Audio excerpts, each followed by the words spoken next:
Welcome to my channel Ramesh Savaliya. Friends, આજે ખૂબ જ સિગ્નિફિકન્ટ ટોપિક જોવા જઈ રહ્યા છે કે જે ઇંગ્લિશ લેંગ્વેજની અંદર, સ્પીકિંગની અંદર, ઓરલ એક્ઝામની અંદર, ઇન્ટરવ્યૂની અંદર ખૂબ જ ઉપયોગી થાય એવો એક ટોપિક છે, and that is silent letters. ઇંગ્લિશની અંદર સ્પેલિંગ બોલતી વખતે, ઉચ્ચાર કરતી વખતે કેટલાક અક્ષર સાયલેન્ટ રહેશે, મૂક રહેશે, એને બોલવાના નથી હોતા. તો એ વિશે આજે જોવાના છે. ફોર એક્ઝામ્પલ, આ જે સ્પેલિંગ છે ફર્સ્ટ રોની અંદર, એની અંદર એ સ્પેલિંગ છે એ સાયલેન્ટ રહેશે, એને બોલવાનો નથી હોતો. હેડ મસ્તક છે, બ્રેડ શેપ ખાવા માટેની આવે, ડ્રેડ એટલે ભયંકર, થ્રેડ એટલે દોરી, સ્પ્રેડ એટલે ફેલાવવું, બેસિકલી એટલે પ્રારંભિક, લોજિકલી એટલે તાર્કિક રીતે, મેજિકલી એટલે જાદુઈ રીતે, ટ્રેઝિકલી એટલે કરુણ રીતે, ફ્રેન્ટિકલી એટલે જનૂનપૂર્વક. તો આની અંદર બધામાં એ સાયલેન્ટ છે. શું સાયલેન્ટ છે? એ તો એનો ઉચ્ચાર થતો નથી.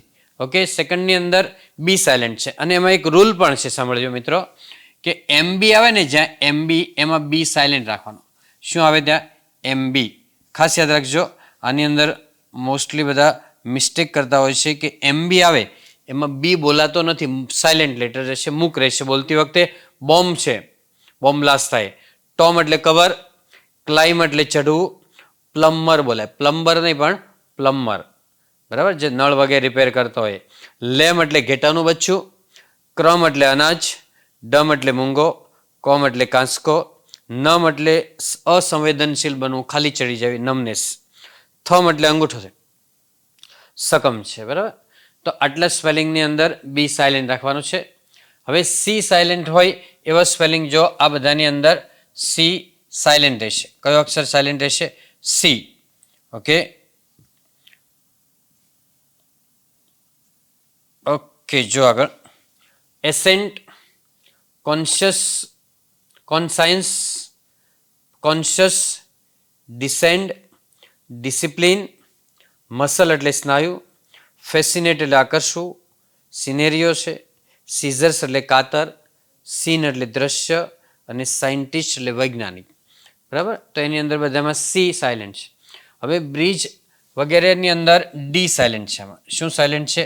ડી. એનો ઉચ્ચાર કરવાનો નથી બોલતી વખતે. ખાસ યાદ રાખવાનું છે કે આનો ઉચ્ચાર નહીં કરવાનો. ફોર એક્ઝામ્પલ, બ્રિજ, ફ્રીજ, એજ એટલે કિનારી, લેજ એટલે અભરાય અથવા માળિયું, હેન્ડસમ બોલે, હેન્ડસમ નહીં, હેન્ડસમ એટલે ખૂબસૂરત, ગ્રાન્ડસન, ગ્રાન્ડ ડોટર, ગ્રાન્ડફાધર, ગ્રાન્ડમધર. અમેરિકામાં એને ગ્રેન્ડસન બોલે, ગ્રેન્ડ ડોટર, ગ્રેન્ડફાધર, ગ્રેન્ડમધર, ગ્રે બોલશે અમેરિકામાં. હેન્કચીફ બોલે. શું બોલે? હેન્કચીફ એટલે આથરુમાલ. લેઝર, સેન્ડવિચ, વેન્જડે બુધવાર, વેન્જડે બોલે. શું બોલે? Wednesday. It is not Wednesday but Wednesday. Debate એટલે ચર્ચા થાય, ડિસ્કશન, એમાં ઈ સાયલેન્ટ છે.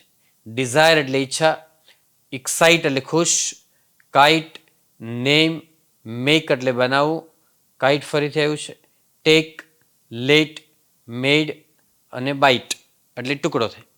આ બધાની અંદર ઈ સાયલેન્ટ છે. કયો અક્ષર સાયલેન્ટ છે? E. Okay friends, so that's all. Happy learning, happy sharing. Thank you very much. મિત્રો, વિડીયો ગમે તો લાઈક કરો, શેર કરો, અને ચેનલને સબસ્ક્રાઈબ કરો. Thank you again.